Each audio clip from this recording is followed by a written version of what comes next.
محمد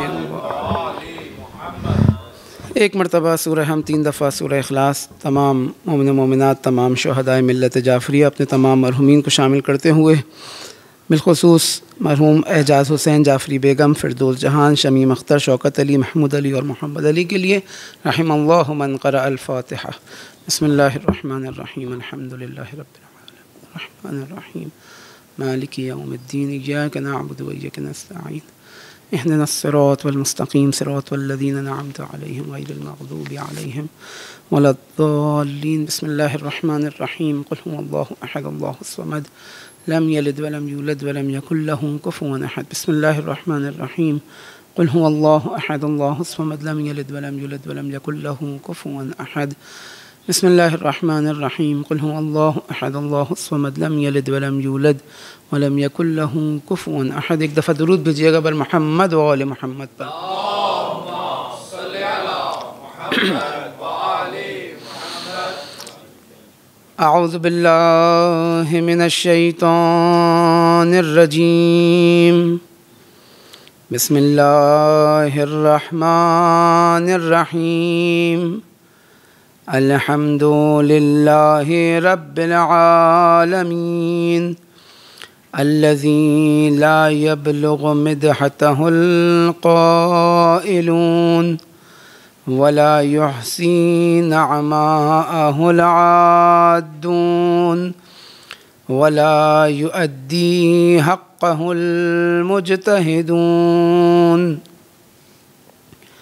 ثم الصلاة والسلام على أشرف الأنبياء والمرسلين حبيبنا وحبيب إله العالمين أبي القاسم محمد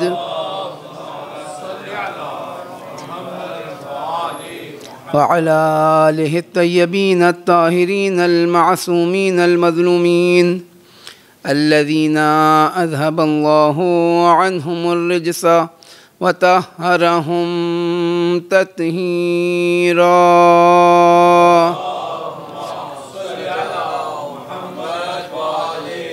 لا سيما بقية الله الأعظم إمام زماننا روحي وأرواح العالمين لتراب مقدمه الفدا۔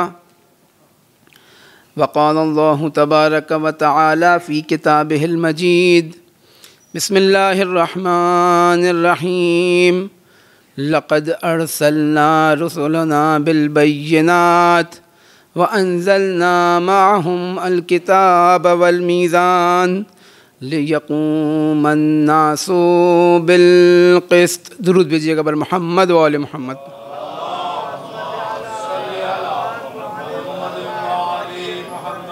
خداوند عالم کا احسان ہے، اس کا شکر کہ اس نے ہمیں یہ توفیق عطا کی کہ ہم اپنے آپ کو، اپنے گھر والوں کو، اپنے محلے، اپنے شہر، اپنے ملک کو اہل بیت علیہ الصلاۃ والسلام کی تعلیمات سے اور بالخصوص سید الشہداء علیہ الصلاۃ والسلام پر گریہ وزاری سے منور کر سکیں۔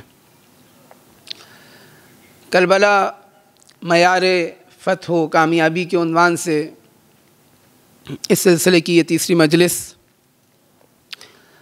بیان ہوا کہ اہل بیت علیہ الصلاۃ والسلام نے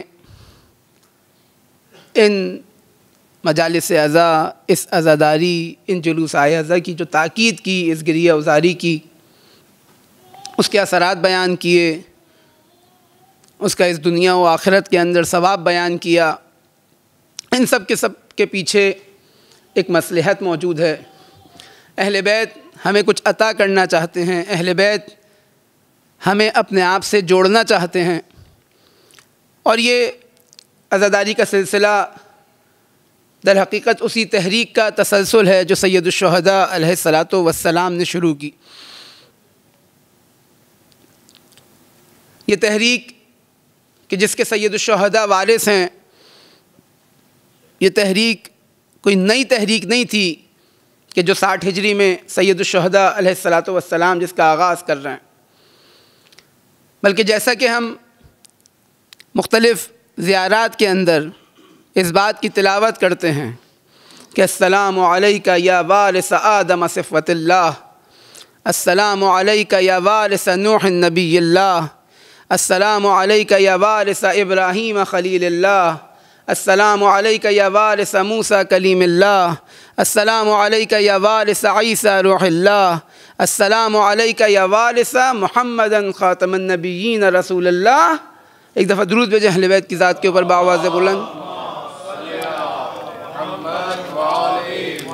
یعنی اس بات کا اعلان کیا جا رہا ہے کہ حسین آپ 1,24,000 انبیاء کے وارث ہیں، کہ اگر آپ کی یہ تحریک نہ ہوتی، آپ کی یہ قربانی نہ ہوتی تو 1,24,000 انبیاء کی محنتیں رائے گاں چلی جاتی، توحید کا پرچم چھین لیا جاتا، اس دین کو نابود کر دیا جاتا، اسلام کی بساط لپیٹ دی جاتی۔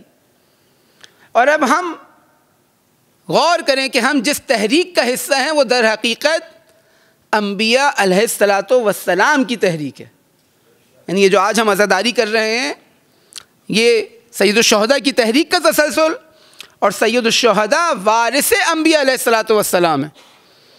بس ہم اس تحریک کا تسلسل ہیں، ہم اس تحریک کا ایک حصہ ہیں، اس تحریک میں شامل ہیں جو در حقیقت انبیاء علیہ الصلاۃ والسلام کی تحریک تھی۔ اور جب انسان اس نگاہ سے اپنے آپ کو دیکھے بعنوان عزادار سید الشہداء تو اب اندازہ ہوتا ہے کہ کتنی بڑی ذمہ داری اس کو اللہ تعالیٰ نے عطا کی۔ یعنی یہ جہاں ایک طرف نعمت، وہیں اس نعمت کے ساتھ ساتھ یہ ذمہ داری بھی ہمارے اوپر عائد کر رہی ہے۔ اب تک بیان ہوا آپ کے سامنے کہ جب کامیابی اور کامرانی کا معیار یہ ہے کہ تم اللہ کے لشکر میں شامل ہو تو اس کے دو بنیادی ترین عناصر ہیں۔ پہلا یہ کہ تمہیں اطمینان کامل ہونا چاہیے پروردگار عالم کی ذات کے اوپر، اس کے علاوہ تمہارا کسی اور کے اوپر بھروسہ نہیں ہونا چاہیے۔ ایمان ہو اللہ تعالیٰ کے اوپر، ایمان ہو اللہ تعالیٰ کے وعدوں کے اوپر، ایمان ہو اللہ تعالیٰ کی جانب سے آنے والی مدد و نصرت کے اوپر، اور اب تم اپنی ذمہ داری اس پیرائے میں طے کرو، اور اب ایمان رکھو اس بات پر بھی کہ جب اللہ تعالیٰ نے تمہیں ان لوگوں سے منسوب قرار دیا تو اب جو کام تم سے لینا چاہتا ہے وہ صلاحیت تم میں موجود ہے۔ اب جس مجلس عزا کے اندر تم آئے ہو، جس لشکر کے اوپر تم گریہ کر رہے ہو، یہ لشکر شکست خوردہ لشکر نہیں ہے، یہ لشکر فاتحین کا لشکر ہے۔ لہذا جب انسان اس نگاہ سے دیکھتا ہے تو اب اس کا حوصلہ بلند ہوتا ہے کہ دیکھو میں کن سے منسوب ہوں، خداوند متعال نے مجھے کہاں قرار دیا ہے۔ یہ جو مجھے وعدے یاد کرائے جا رہے ہیں، یا لیتنا کنا معک، کاش میں آپ کے ساتھ ہوتا، اب یہ بتا رہے ہیں کہ دیکھو یہ معرکہ جاری ہے، یہ تحریک رکی نہیں ہے، یہ وہ معرکہ ہے جو جاری و ساری ہے۔ خوب انبیاء علیہ الصلاۃ والسلام کا جو مقصد بیان ہوا قرآن کے اندر، خوب جب سید الشہداء علیہ الصلاۃ والسلام انبیاء کے وارث، تو اب وہ مقصد جو انبیاء علیہ الصلاۃ والسلام کا مقصد ہے وہ سید الشہداء علیہ الصلاۃ والسلام کا بھی مقصد ہے، کہ دین کو وہ غلبہ عطا کرنا کہ جو قرآن فرما رہا ہے لِیُظْہِرَهُ عَلَى الدِّینِ كُلِّهِ، یہ ہم انبیاء کو بھیج رہے ہیں، رسولوں کو بھیج رہے ہیں کہ دین کو غلبہ عطا کیا جائے۔ دنیا کی کوئی آئیڈیالوجی، دنیا کا کوئی نظریہ، دنیا کا کوئی قانون ایسا نہ ہو کہ جس کے اوپر دین کا قانون، دین کی آئیڈیالوجی، دین کی حاکمیت نہ ہو،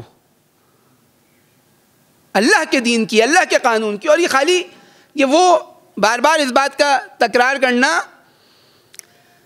کہ خالی یہ نہیں ہے کہ کیونکہ اللہ کہہ رہا ہے کہ بس میرا دین ہے، میرا قانون ہے تو اس وجہ سے چلے گا، نہیں، مسئلہ یہ ہے کہ انسان کی سعادت اسی دین کے اندر ہے۔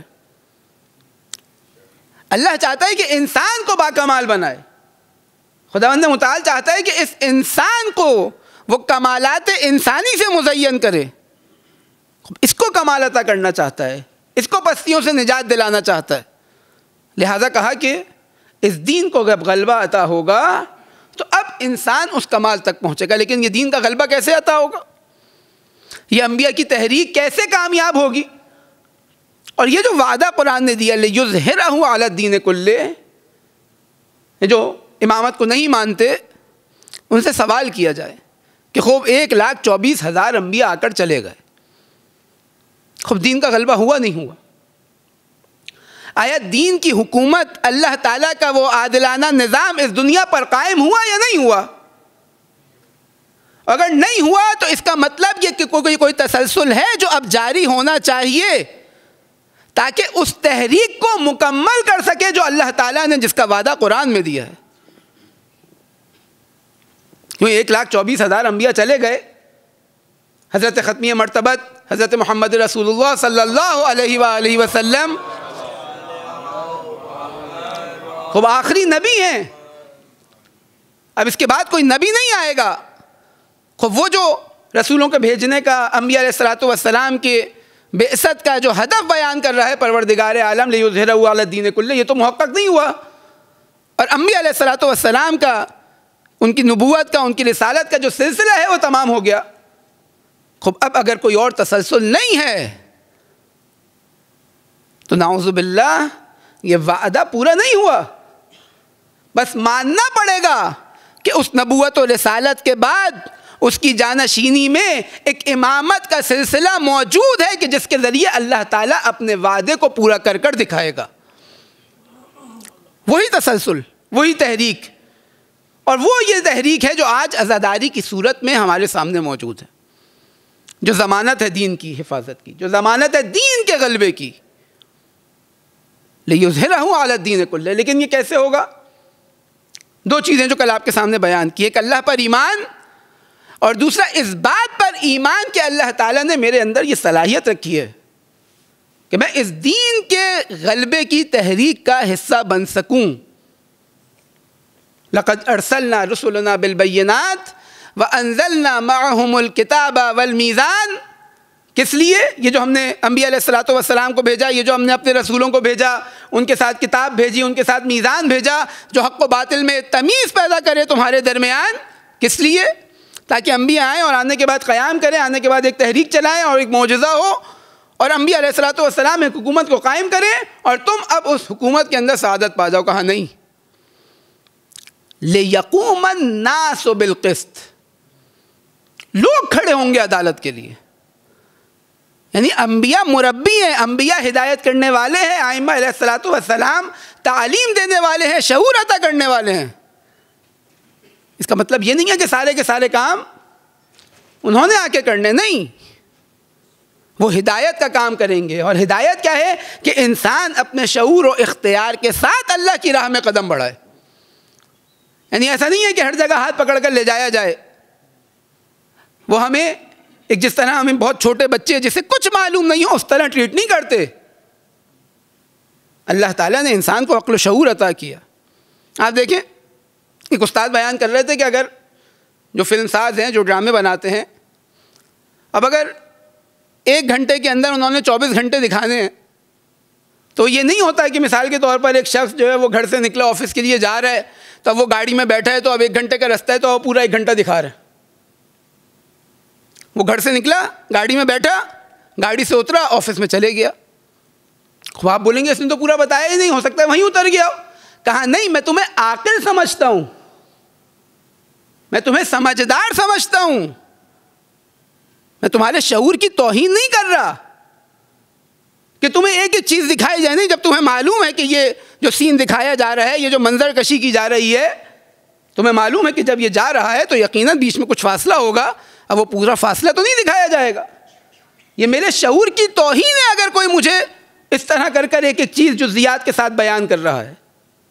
اور اگر واقعاً میں اس منزل پر ہوں، اس پستی پر ہوں، اس جہالت کے درجے پر ہوں، تو یقیناً میں ابھی بہت پیچھے ہوں. میں اس انسانی ارزش، اس انسانی قدر، اس انسانی ویلیو کو حاصل نہیں کر سکا. لہٰذا کہیں ایسا نہیں ہے کہ اہل بیت علیہ الصلوۃ والسلام نے ذرہ ذرہ چھوٹے چھوٹے مسئلے کے اوپر کہا کہ نہیں ایسا نہیں کرو، یوں کرو. نہیں، علینا القاء الاصول. ہماری ذمہ داری ہے کہ ہم تمہیں اصول دیں، ہم تمہیں فارمولے دیں. اس فارمولے کے اندر ویلیو تم نے پٹ کرنی ہے، نتیجہ تم نے نکالنا ہے، حرکت تم نے کرنی ہے، قدم تم نے بڑھانا ہے. ایسا نہیں ہے کہ اہل بیت علیہ الصلوۃ والسلام تمام وہ جزیات اور ہمیں نظر آتا ہے اہل بیت کی سیرت کے اندر کہ کس طرح اپنے اصحاب کی تربیت کی اہل بیت علیہ الصلوۃ والسلام نے. خوب یہ عقل دی, یہ شعور دیا, انسان کو استعمال کرے. وہ بقول ایک مومن کے کہ وہ بیان کر رہے تھے ایک محفل میں کہ مجھے ایک صاحبہ, یعنی شوہرہ کی محفل تھی, کہتے ہیں مجھے ایک صاحبہ نے بتایا کہ میں فلاں میوزیم میں گئی تھی تو وہاں پر میں نے فلاں حضرت کی تلوار دیکھی. تو انہوں نے بے ساختہ کہا کہ چمکتی ہوئی ہوگی, کیونکہ استعمال تو کبھی نہیں کی. تو وہ استعمال نہیں کی انہوں نے بعد میں بولا, لیکن اس سے پہلے انہوں نے کہہ دیا کہ ہاں تھی تو چمکتی ہوئی. تو جب اللہ تعالیٰ نے عطا کی ہے یہ قدرت, اللہ تعالیٰ نے یہ شعور عطا کیا, اللہ تعالیٰ نے یہ عقل عطا کی, کس لیے؟ تاکہ انسان استعمال نہ کرے, منتظر رہے کہ کب وہ حکم کرے. آپ دیکھیں کربلا میں ایسے واقعات ہمیں نظر آتے ہیں. نہیں, کسی ایک کو امام حسین نے نہیں بولا کہ رک جاؤ آخر وقت تک, دیکھو یہ بہانہ نہ بناؤ. دعوت دی, اپنے لشکر کی طرف دعوت دی, حق کے راستے میں قدم اٹھانے کی دعوت دی, لیکن وہ اختیار سلب نہیں کیا. وہ اور لوگ ہوتے ہیں جو میدان جنگ میں پہنچنے کے بعد اپنی کشتیاں جلا دیتے ہیں اور اپنے لشکر سے کہتے ہیں کہ دیکھو تمہارے سامنے یا دشمن ہے یا پیچھے سمندر ہے جو ڈوب کر مر جاؤ. یہ امیر المؤمنین کا لشکر ہے کہ جہاں چراغ گل کرنے کے بعد کہا جاتا ہے کہ جانا چاہتے ہو تو چلے جاؤ, ان کی دشمنی مجھ سے ہے. یہاں اختیار سلب نہیں کیا جاتا. اور جس نے اس اختیار کا وہ استعمال کیا کہ وہ سید الشہداء کو تھوڑی دیر کے لیے بھی چھوڑ کر چلا گیا, چاہے کتنا ہی خلوص نیت اس کے اندر موجود ہو, چاہتا ہو کہ سید الشہداء کا ساتھ دے, لیکن وہ اس طرح پر شامل نہ ہو سکا. جناب ترما واقعہ آپ نے بارہا سنا ہوا ہے. ایک مرتبہ جا رہے ہیں کوفہ کی جانب, ساز و سامان ساتھ ہے, مال و دولت ساتھ ہے, چاہتے ہیں کہ گھر والوں تک پہنچا دیں. سید الشہداء علیہ الصلوۃ والسلام سے سامنا ہوتا ہے, گفتگو ہوتی ہے. کہتا ہے مولا میں آپ کے لشکر میں شامل ہونا چاہتا ہوں, لیکن یہ ایک چھوٹی سی ذمہ داری ہے, میں اس کو ادا کرنے کے بعد آپ تک پہنچتا ہوں. امام کہتے ہیں دیکھو اگر ترما جانا چاہتے ہو تو جلدی جاؤ. جاتے ہیں کس لیے کہ وہ ساز و سامان, وہ نان نفقہ, وہ مال و دولت جو گھر والے جس کے منتظر ہیں ان تک پہنچا دیں. روکا نہیں سید الشہداء نے, لیکن اب جب ترما واپس آئے تو دیکھتے ہیں کہ حسین ابن علی کا سر نیزے پر بلند ہے. چاہتے تھے آئیں, یعنی حسین نے اختیار کو سلب نہیں کیا, اجازت دی, کہا جائیں.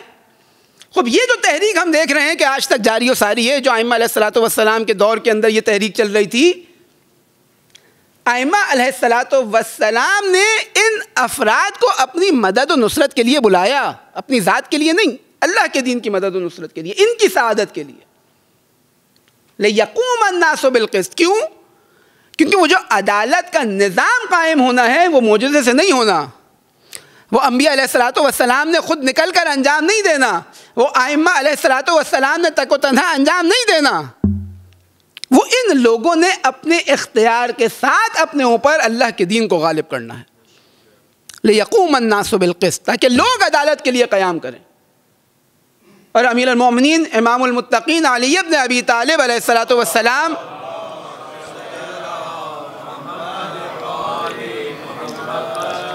امام فرماتے ہیں کہ کوئی انسان چاہے اس کی جائے گا, اس کی فضیلت کتنی ہی بلند کیوں نہ ہو, لیس بمستغن ان یعان علی ما حملہ اللہ علی حقہ یا فی حقہ.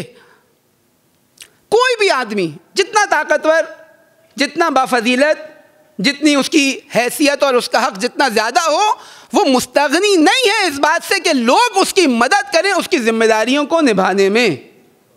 یہ مولا اپنی جانب اشارہ کر کے فرما رہے تھے. یعنی ایسا نہیں ہے کہ میں تک و تنہا نکل جاؤں اور سارے کام میں نے انجام دینے ہیں تمہاری ہدایت کے لیے. نہیں, تم ہدایت پا ہی نہیں سکتے اس طرح. اللہ کی یہ سنت ہے ہی نہیں کہ وہ انسانوں کو اس طرح ہدایت دے. لہذا آؤ میری مدد کرو. آؤ میری نصرت کرو، آؤ میرے لشکر میں شامل ہو. کیوں؟ امام کی مثال کیسی ہے؟ جس طرح دیگر احادیث میں بھی آیا، اور یہ رسول اکرم حضرت محمد مصطفیٰ صلی اللہ علیہ وآلہ وسلم کی حدیث،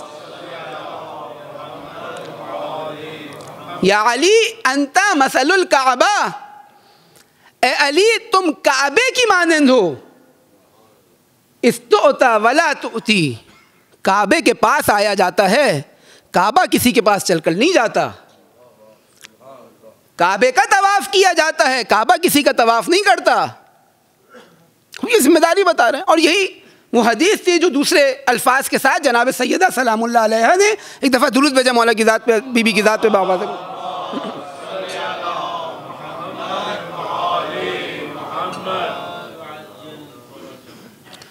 بارہا جب مہاجر و انصار کی خواتین سے بی بی نے گفتگو کی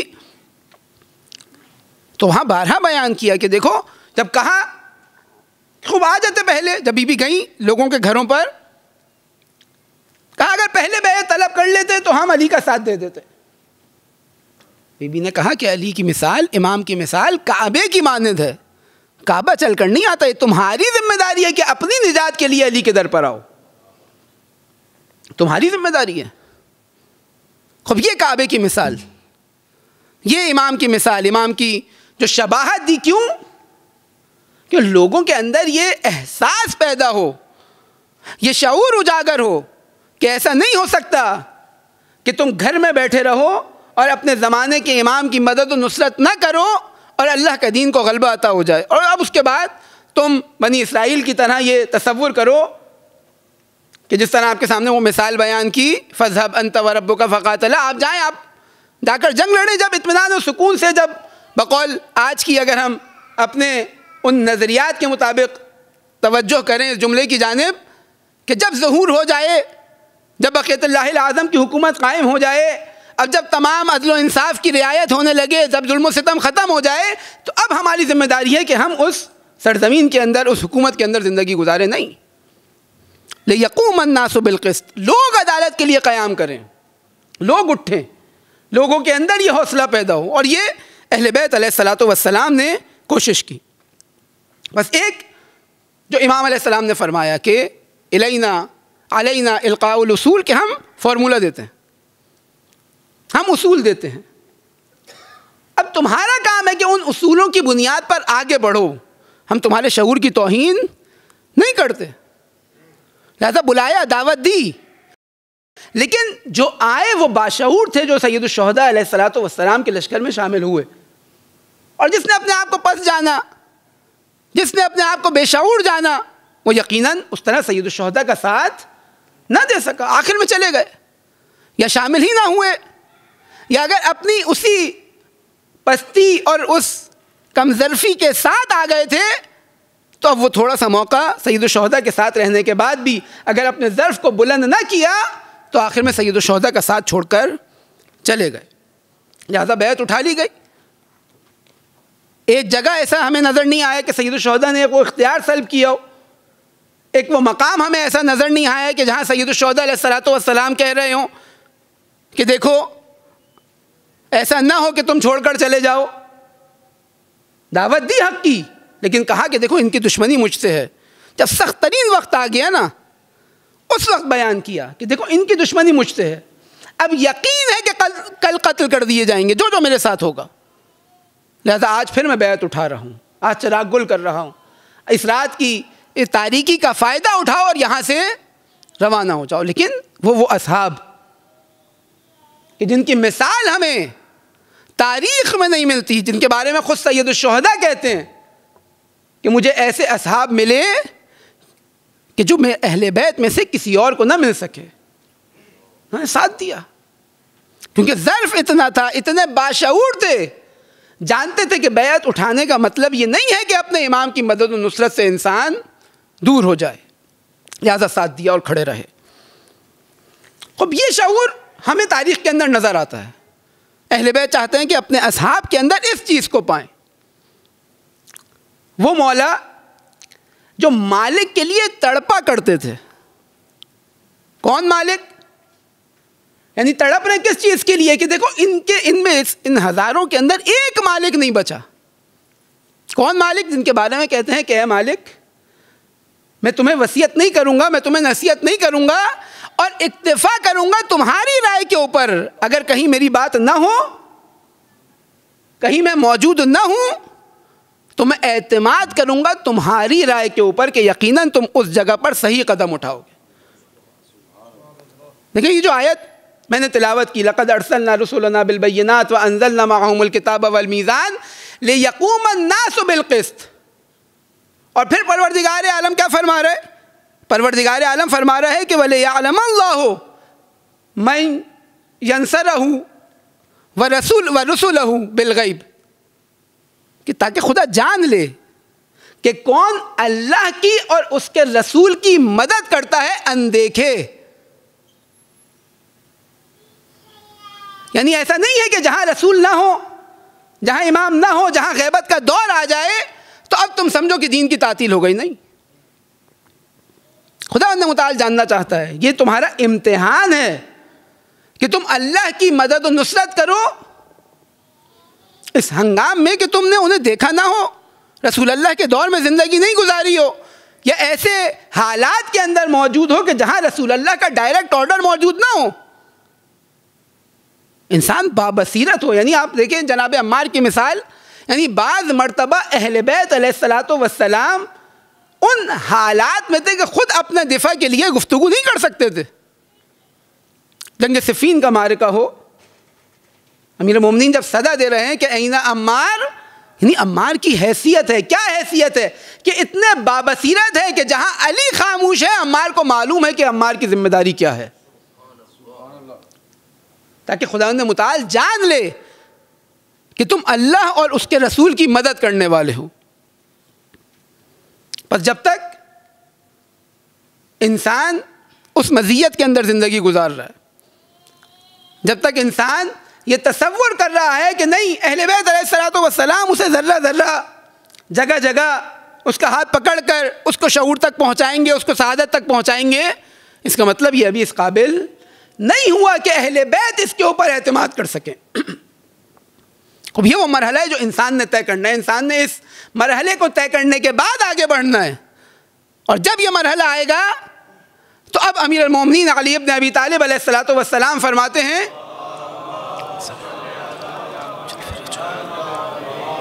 فَهَلُمَّ أَيُّهَا النَّاسِ, اے لوگوں, اے انسانوں, آؤ آگے بڑھو, قدم بڑھاؤ. کس چیز کے اوپر؟ ان يعانوا على التعاون على طاعت اللہ, کہ اللہ کی اطاعت کے اوپر, والقیام بعدلہ, اور عدالت کے قیام کے لیے آگے بڑھو, قدم بڑھاؤ. اور اس کے بعد مولا فرماتے ہیں والتعاون على اقامت الحق فیہم, لیکن یہ کیسے ہوگا؟ یہ ہوگا کہ جب ان کے درمیان حق قائم ہوگا.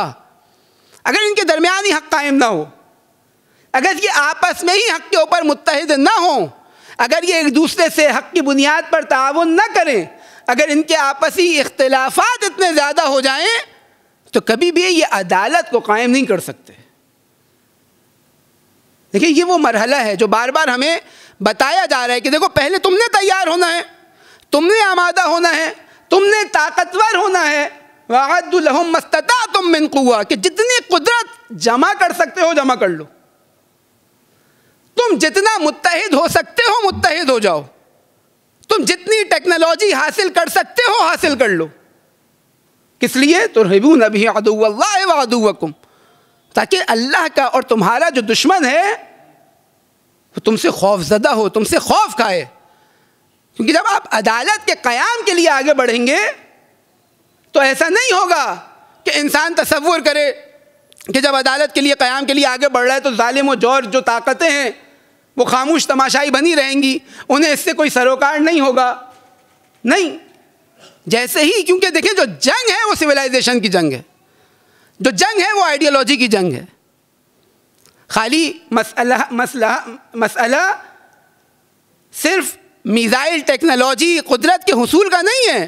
خب یہ قدرت کا حصول کس لیے؟ تاکہ جس آئیڈیالوجی کو صحیح مانا جاتا ہے اس کی امپلیمنٹیشن کی جا سکے. لہذا جنگ سویلائزیشن کی جنگ ہے, جنگ آئیڈیالوجی کی جنگ ہے. خوب اس کے لیے اپنے آپ کو مضبوط کرنا ضروری ہے, اس کے لیے اپنے آپ کو طاقتور کرنا ضروری ہے. یہ جو آیت کو سرنامہ کلام قرار دیا آج کی اس مجلس کے اندر, لقد ارسلنا رسلنا بالبینات وانزلنا معهم الکتاب والمیزان لیقوم الناس بالقسط. قرآن کیا کہہ رہا ہے اس سے آگے؟ وانزلنا الحدید, ہم نے لوہا بھی نازل کیا, فیہ بأس شدید ومنافع للناس. خدا بتا رہا ہے کہ دیکھو جب تم عدالت کے لیے قیام کرنا چاہو گے تو ایسا نہیں ہو سکتا ہے کہ تم قدرت مند نہ ہو, تم ضعیف ہو اور عدالت قائم ہو جائے. تمہاری ذمہ داری ہے کہ تم طاقتور بنو, تمہاری ذمہ داری ہے کہ تمہارے لشکر کے اندر تعداد زیادہ ہو, تمہاری ذمہ داری ہے کہ تم ٹیکنالوجی حاصل کرو, تمہاری ذمہ داری ہے کہ جنگ کا ساز و سامان تمہارے پاس موجود ہو, اقتصادی طور پر تم مضبوط ہو. ہاں معیار اس کو قرار نہ دو, بھروسہ اس پر نہ رکھو, لیکن یہ ذمہ داری ہے تمہاری. اور یہ وہ ذمہ داری ہے کہ جب انسان آگے بڑھے, اللہ کی راہ میں قدم بڑھائے, اب جب اللہ پر توکل کرے تو خداوند متعال کہہ رہا ہے کہ اے رسول آپ پریشان نہ ہوں, اے رسول آپ یہ تمام قوت و قدرت جمع کریں دشمن کو ڈرانے کے لیے, دشمن کو اندر خوف و ہراس پہنچانے کے لیے, لیکن اگر اس کے بعد دشمن آپ سے تقاضا کرے کہ اس جنگ بندی کو, اس جنگ کو روک دیا جائے, تو اب کیا کریں؟ آپ اس کی اس بات کو قبول کریں. اور اس بات کو قبول کرنے کے بعد اگر اللہ کا دشمن آپ کو کوئی نقصان پہنچانا چاہے تو جان لیں فَإِنَّ حَسْبَكَ اللَّهُ, خداوند متعال آپ کے لیے کافی ہے. هُوَ الَّذِي أَيَّدَكَ بِنَصْرِهِ وَبِالْمُؤْمِنِينَ. دیکھیں دوبارہ وہ جو بار بار اس بات کو تکرار کیا جا رہا ہے کہ ایک بھروسہ اللہ تعالیٰ کی ذات کے اوپر اور ایک بھروسہ اس بات کے اوپر کہ اللہ نے ہمیں یہ صلاحیت دی ہے کہ ہم اللہ تعالیٰ کے دین کی مدد و نصرت کر سکیں. هُوَ الَّذِي أَيَّدَكَ بِنَصْرِهِ وَبِالْمُؤْمِنِينَ. اے رسول اگر یہ کفار دھوکہ دینا چاہیں آپ کو تو جان لیں کہ اللہ تعالیٰ اپنی مدد کے ذریعے آپ کی تائید کرے گا. اور کیسے کرے گا؟ اور مؤمنین کے ذریعے کرے گا. دیکھیے تاریخ کے اندر یہ کردار, بارہا آپ نے وہ واقعات سنے کہ اہل بیت نے اس بات کو بار بار دہرایا, تکرار کیا. خود یہ جو میں نے حدیث آپ کے سامنے تلاوت کی, امام علیہ الصلوۃ والسلام اپنے اصحاب کے درمیان جب اس حدیث کو بیان کرتے ہیں کہ مثل الامام مثل الکعبہ استؤتی ولا تؤتی, تو ایک صحابی کہتا ہے کہ مولا پھر امیر المومنین نے اپنے اس حق کے لیے کہ وہ کعبے کی مانند ہے قیام کیوں نہیں کیا؟ امام فرماتے ہیں لم یجد ناصرا, علی کا ساتھ دینے والا کوئی نہ تھا, علی کی ہمراہی کرنے والا کوئی نہ تھا. اتنے کم افراد تاریخ میں نظر آئے. اب دیکھیں بارہا بالخصوص جتنا جتنا ہم غیبت کے نزدیک آتے جاتے ہیں, 12ویں حجت کے دور کے نزدیک آتے جاتے ہیں, ان ائمہ سے میں امام صادق علیہ الصلوۃ والسلام اور بعد کے ائمہ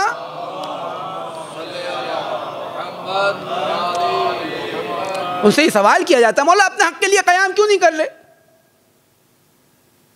مولا اتنا لشکر آمادہ ہے, اتنے لوگ آمادہ ہیں.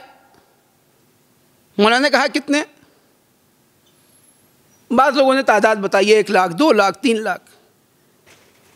سہل خراسانی آتے ہیں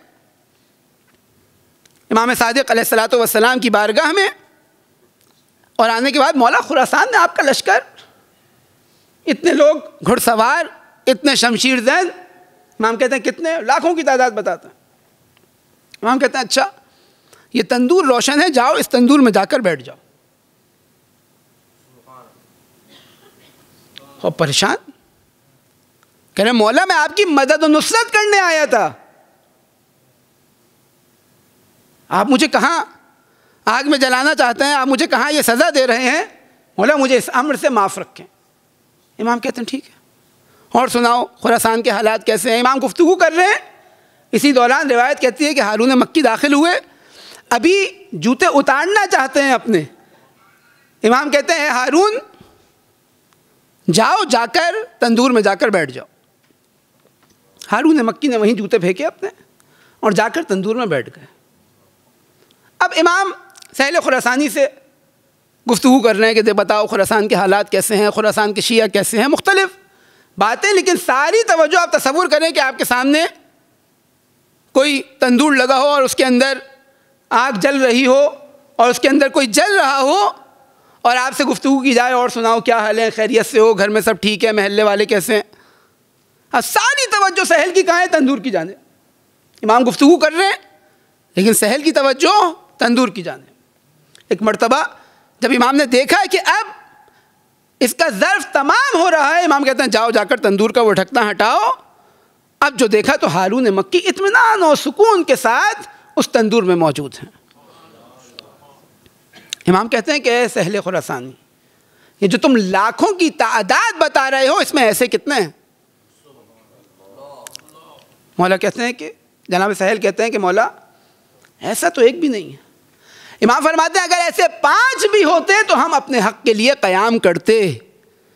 یہ جو ہمارے یہاں بعض دفعہ یہ شبہات رائج کیے جاتے ہیں کہ نہیں اہل بیت کا حکومت سے کیا سروکار، اہل بیت محتاج نہیں ہے حکومت کے،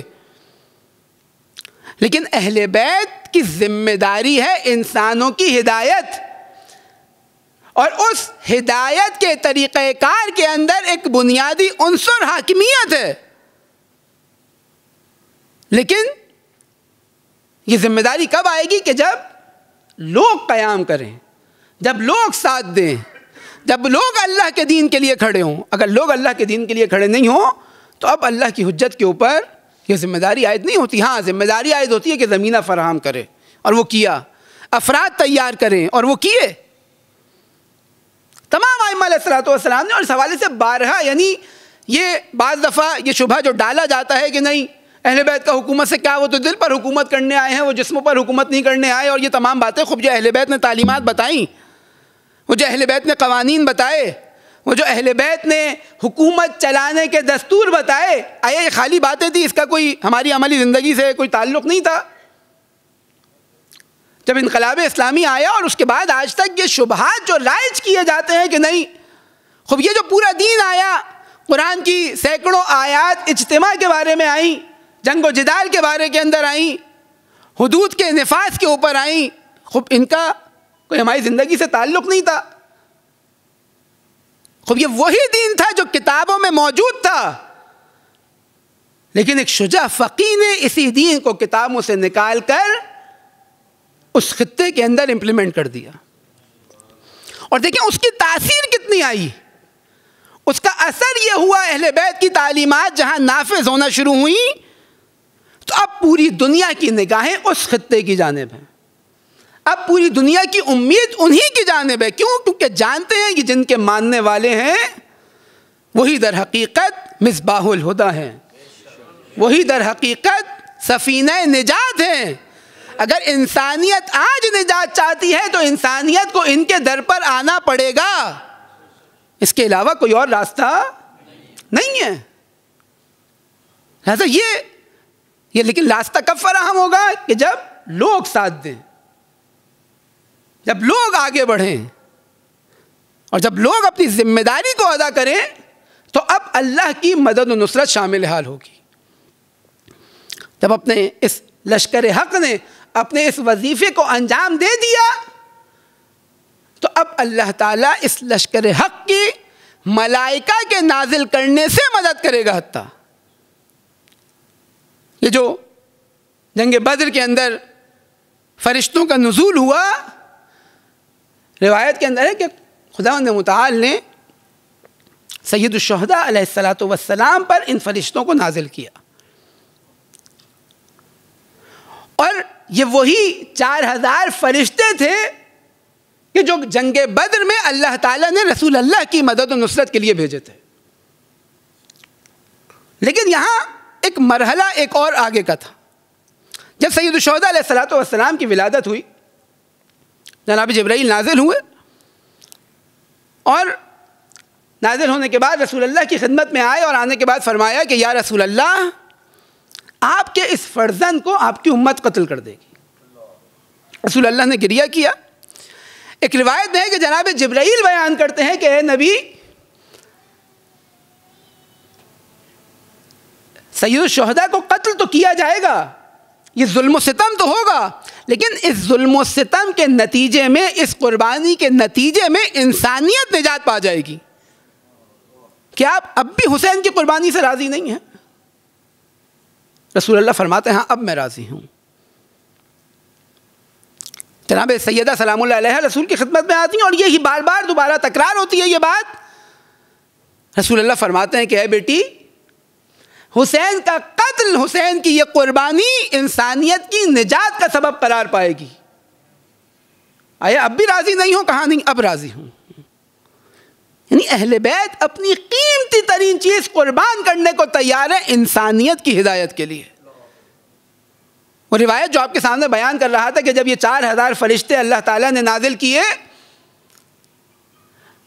تو سید الشہداء علیہ الصلوۃ والسلام کو اختیار دیا، وَخُيِّرَ بَيْنَ النَّصْرِ وَبَيْنَ لِقَاءِ رسول اللہ، کہ حسین آپ کے پاس اختیار ہے، آپ ان فرشتوں کی مدد سے ظاہری غلبہ پالیں یا رسول اللہ سے ملاقات کرنا چاہیں۔ فاختار لقاء رسول اللہ، سید الشہداء نے رسول اللہ کی زیارت کو اختیار کیا۔ خوب یہ آیا یعنی صرف اگر ہم ظاہر دیکھیں تو انسان کہے گا کہ خوب مدد لے لیتے، نہیں، وہ روایت جو آپ کے سامنے اس سے پہلے بیان کی کہ انسانیت کی نجات اس میں تھی کہ سید الشہداء قربان ہو جائیں، اور یہی روایت، یہ فرشتوں کے نزول کی جو روایت آپ کے سامنے پڑھ رہا ہوں، اسی روایت کے اندر آیا کہ پروردگار عالم نے ان فرشتوں کو سید الشہداء علیہ السلام کی قبر پر معمور کر دیا۔ اب یہ فرشتے سید الشہداء کی قبر پر معمور ہیں کب تک؟ حتیٰ قیام القائم، یہاں تک کہ حضرت حجت بقیت اللہ العظم امام زمان عجل اللہ تعالی فرجہ الشریف ان کا ظہور ہو اور ان کی عادلانہ وہ حکومت قائم ہو۔ سید الشہداء نے اس مدد و نصرت کو ذخیرہ کر دیا انسانیت کی نجات کے لیے۔ دیکھیں یہ وہ مدد موجود ہے اور آج بھی اللہ تعالیٰ کی یہ مدد و نصرت موجود ہے، لیکن یہاں پر بامعیار افراد، باشعور افراد، باکردار افراد اہل بیت کو چاہیے۔ عبید اللہ ابن حر جوفی، یعنی یہ جو مدد کا تقاضا کیا جا رہا ہے، یعنی ایک طرف سے یہ کہا جا رہا ہے کہ لوگ عدالت کے لیے اٹھیں تاکہ اللہ جان لے کہ تم میں سے کون ہے جو اللہ کے دین کی مدد و نصرت کرنا چاہتا ہے، دوسری جانب رسول اللہ کو یہ حوصلہ دیا جا رہا ہے کہ اے رسول، اگر یہ آپ کو دھوکہ دے دیتے ہیں کفار تو آپ پریشان نہ ہوں، اللہ آپ کے لیے کافی ہے، وہ آپ کی مدد کرے گا، وہ آپ کی تائید کرے گا اپنی مدد کے ذریعے اور مومنین کے ذریعے۔ لیکن یہ جو مومنین کی مدد ہے یہ معیار کے مطابق ہے۔ ممکن ہے کہ کوانٹٹی میں کم ہو، تعداد میں 72 ہوں، لیکن اتنی توانائی ہو کہ یہ انسانیت کو ہر دور میں نجات عطا کر سکیں۔ لہذا دعوت سب کو دی لیکن ہر کوئی نہیں آیا، کیونکہ اس معیار کے اوپر نہیں تو، اور وہ معیار ساتھ ساتھ بتاتے جا رہے ہیں۔ عبید اللہ ابن حر جوفی، امام نے دعوت دی، یعنی ایک جگہ خیمے لگے ہوئے ہیں، امام نے قاصد کو بھیجا، جب قاصد پہنچا عبید اللہ اپنے خیمے میں موجود ہے، کہتے ہیں کہ میں حسین کا قاصد تمہارے لیے خوشخبری لے کر آیا ہوں۔ کہتے ہیں کیا خوشخبری؟ کہا مولا نے کہا ہے کہ اگر چاہتے ہو کہ دنیا و آخرت کے اندر کامیاب ہو تو آؤ میرا ساتھ دو۔ منع کر دیتا۔ قاصد واپس آتا ہے سید الشہداء کی خدمت میں، اور آنے کے بعد سید الشہداء سے کہتا ہے کہ میں گیا، میں نے دعوت آپ کی جانب سے پیش کی اور اس نے انکار کر دیا۔ سید الشہداء خود چل کر جاتے ہیں عبید اللہ ابن حر جوفی کے خیمے میں۔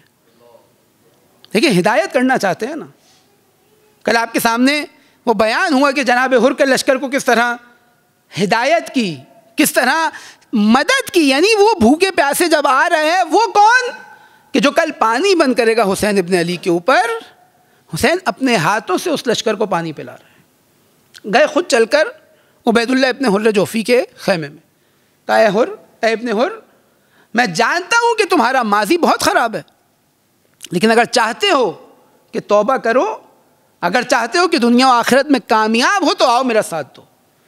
کہتا ہے حسین ابن علی، میں کوفے سے نکلا ہی اس خوف سے تھا کہ میں اس جنگ میں پڑھنا نہیں چاہتا، یہ میں نے بہت لڑائی وڑائی کر لی، اب میں چاہتا ہوں اطمینان و سکون کے ساتھ اپنی زندگی گزاروں، اپنے بیوی بچوں کا خیال رکھوں۔ ہاں یہ میرا گھوڑا، یہ میری تلوار، یہ میں آپ کو پیش کرتا ہوں, یہ تلوار ایسی, اس کے فضائل بیان کرتا ہے, یہ گھوڑا ایسا کہ جس کا کوئی پیچھا نہیں کر سکتا. سید الشہداء ایک دم کھڑے ہو گئے. اے ابن حر ما جئناک لفرسک و سیفک, اے ابن حر ہم تیری تلوار تیرے گھوڑے کے لیے تیرے پاس نہیں آئے تھے, ہم تیری ہدایت کے لیے تیرے پاس آئے تھے. اور جان لے کہ ہم گمراہوں کو اپنا دستے بازو نہیں بناتے. لیکن ساتھ ساتھ اور بھی افراد دعوت دی, بظاہر ایسے افراد جو کل تک دشمن تھے سید الشہداء کے, لیکن کیونکہ غافل تھے, کیونکہ اس پروپیگنڈے کا شکار تھے, لہذا ایک مرتبہ سید الشہداء علیہ السلام کی جب گفتگو سنی تو منقلب ہو گئے. جناب زہیر بچنا چاہتے ہیں آخر وقت تک, یعنی خیمے ہیں, دیکھتے ہیں کہ سید الشہداء کا خیمہ لگا ہے, اپنے گھر والوں کو آگے لے کر چلے جاتے ہیں کہ کہیں حسین سے سامنا نہ ہو. وہی مرحلہ, وہی ذہنیت کہ میں نہیں چاہتا اس مسلمانوں کی داخلی لڑائی کے اندر میں اپنے ہاتھوں کو خون آلود کروں. لیکن ایک ایسا مقام آیا کہ اب زہیر کا خیمہ بھی وہیں, سید الشہداء علیہ السلام کا خیمہ بھی وہیں. حسین نے فوراً ہدایت کی اس فرصت سے استفادہ کیا اور گئے, قاصد کو بھیجا جناب زہیر ابن قین کے پاس. روایت میں ہے کہ زہیر کھانا تناول کر رہے تھے, اور جیسے ہی یہ قاصد گیا اور اس نے آ کے بولا کہ میں حسین کی طرف سے پیغام لایا ہوں, زہیر کا نوالا ان کے ہاتھوں سے گر گیا. اب پریشان ہے, اب کیا کیا جائے. ایک مرتبہ سوچ رہے ہیں, زہیر کی زوجہ وہاں موجود ہے, کہتی ہیں زہیر ساتھ نہیں دینا چاہتے, ساتھ نہ دو, لیکن اللہ کے رسول کا بیٹا ہے, بات بھی نہیں سنو گے, ایسا تو نہیں سمجھتی تھی میں تمہیں. ایک مرتبہ بلند ہوئے, آئے سید الشہداء کی خدمت میں, اور اب وہ زہیر جو سید الشہداء کے خیمے میں داخل ہوا تھا, جب سید الشہداء کے خیمے سے باہر نکلا تو اب زہیر وہ زہیر نہیں تھے. گئے اپنی زوجہ کے پاس, اور جانے کے بعد کہا کہ میں تمہیں طلاق دیتا ہوں, آج سے تم آزاد. آئے زہیر روز قیامت شفاعت کرنا. بعض روایت کے مطابق تکرار کرتی ہیں کہ نہیں, میں چاہتی ہوں کہ میں بھی رسول زادیوں کے ساتھ اس لشکر کا حصہ بنوں. بعض علماء بیان کرتے ہیں کہ زہیر نے ایک مرتبہ جب یہ سنا تو کہا دیکھو میں جانتا ہوں اس لشکر کا انجام کیا ہونے والا ہے, مجھے یہ گوارا نہیں ہے کہ میرے قتل ہونے کے بعد تجھے اسیر کر دیا جائے. ایک مرتبہ زہیر کی زوجہ کہتی ہیں کہ اے زہیر, اور رسول زادیہ بھی تو وہاں موجود ہیں. ایک مرتبہ زہیر تڑپ گئے, ارے کیا بات کر رہی ہے, تو کہاں اور کہاں حسین کی مائیں بہنیں, ان کی طرف کوئی آنکھ اٹھا کر بھلا دیکھ سکتا ہے. زہیر نے اپنی زوجہ کو آزاد کر دیا, اور ایک مرحلہ وہ آیا کہ اب سید الشہداء کی بارگاہ میں قربان ہوئے. یعنی ایک یہ منظر کہ کیسے کیسے گوہر حسین جمع کرتے جا رہے ہیں راستے میں, اور ایک وہ منظر کہ سید الشہداء کا وہ غلام جو جناب ابوذر نے امیر المؤمنین کو دیا, امیر المؤمنین سے امام حسن اور پھر امام حسین کی خدمت میں آئے جناب جون. ایک مرتبہ جب ایک ایک کر کر انصار شہید ہوتے گئے تو جون دور سے کھڑے یہ منظر دیکھ رہے ہیں, نہ جانے میری باری کب آئے گی. شب عاشور, کیونکہ کام یہ تھا کہ تلواروں کے ماہر تھے, تلواروں کو تیار کر رہے ہیں, تلواروں کی تعمیر و اصلاح کر رہے ہیں, لیکن سوچتے یہ تھے کہ میں کہاں, یہ حسین کے ساتھ دینے والے اصحاب کہاں. لیکن ایک مرتبہ تڑپ کر آئے سید الشہداء کی خدمت میں, اے مولا مجھے بھی اجازت دے مقتل میں جانے کی. لیکن حسین نے پھر اختیار دیا جون کو, کہا ہے جون تم نے تو ہمارا ساتھ دیا, تم نے ہماری مدد کی, تم نے ہماری خدمت کی, لیکن آج اب وہ وقت ہے, ہم نہیں چاہتے کہ ہماری وجہ سے تمہارے گھر والوں کے اوپر کوئی مصیبت آئے. جون کا بڑھاپا سے افام ایک مرتبہ تڑپ گئے, مولا جب آپ کو آرام و سکون تھا میں آپ کے ساتھ تھا, اب کیسے ممکن ہے کہ جب آپ مصیبت میں گرفتار ہو میں آپ کو چھوڑ کر چلا جاؤں. امام راضی نہیں ہوئے۔ ایک مرتبہ جون کے ذہن میں خیال آیا، ارے شاید میرا خون سیاہ ہے، شاید میری صورت اتنی خوبصورت نہیں ہے، شاید اس وجہ سے مولا راضی نہیں ہے۔ ایک مرتبہ حسین کو کہتے ہیں، اے مولا، ارے کیا میری صورت کی وجہ سے مجھے اجازت نہیں دے رہے؟ ارے کیا میرا خون سیاہ ہے اس وجہ سے اجازت نہیں دے رہے؟ اتنا گریہ کرتے جاتے ہیں۔ روایت کہتی ہے کہ حسین نے بھی گریہ کرنا شروع کیا۔ ایک مرتبہ کہا، جون، ارے یہ مقصد نہیں ہے، جاؤ اپنے آپ کو جا کر قربان کرو۔ ایک مرتبہ جون گئے، وہ بڑھاپا، لیکن مقتل کہتے ہیں کہ یہ ایک اور ایسا شخص تھا کہ جب جانا چاہتا تھا نا، حسین کے گھر کے بچے چھوٹے چھوٹے اس بزرگ سے بہت مانوس تھے۔ ایک مرتبہ بچے جون کے گرد جمع ہو گئے، جون سے چپکنے لگے، جون سے گلے لگانے لگے۔ جون نے بچوں کے بوسے لیے، ایک ایک کر کر بچوں کو ان کے والداؤں کے پاس چھوڑا۔ اب جون گئے مقتل میں۔ ایک مرتبہ وہ مرحلہ آیا جب جون اپنے سواری سے زمین پر گرے۔ اب جو زمین پر گرے، اپنے مولا کو صدا دی، یا ابا عبداللہ علیک منی السلام۔ جون کے لاشے پر حسین پہنچتے ہیں، جون کے سر کو اپنے زانو پر رکھتے ہیں، جون کے چہرے سے مٹی ہٹاتے ہیں۔ اللہم نور وجہی، اے اللہ جون کے چہرے کو منور کر دے، اے اللہ جون کے بدن میں خوشبو پیدا کر دے۔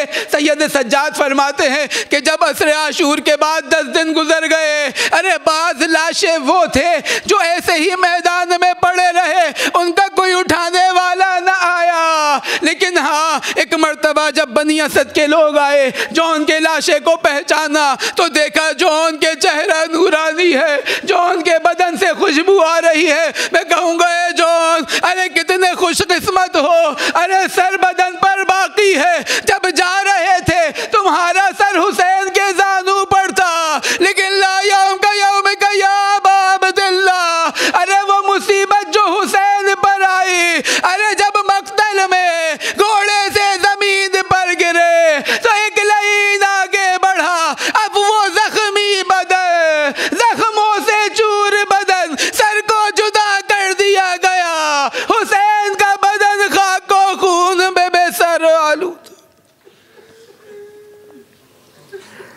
الا لعنت اللہ علی القوم الظالمین۔ خداوند متعال اس عبادت کو اپنی بارگاہ میں قبول فرمائے۔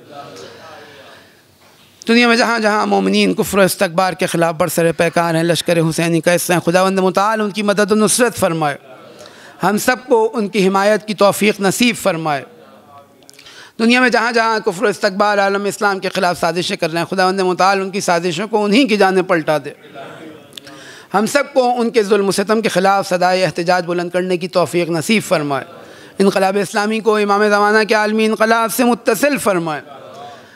خداوند متعال ہم سب کا شمار امام زمانہ کے اعوان و انصار میں فرمائے، ہماری عاقبت ان کی راہ میں شہادت نصیب فرمائے، ہم سب کو ان کا ظہور دیکھنے کی توفیق نصیب فرمائے۔ ربنا تقبل منا انک انت السمیع العلیم برحمتک یا ارحم الراحمین۔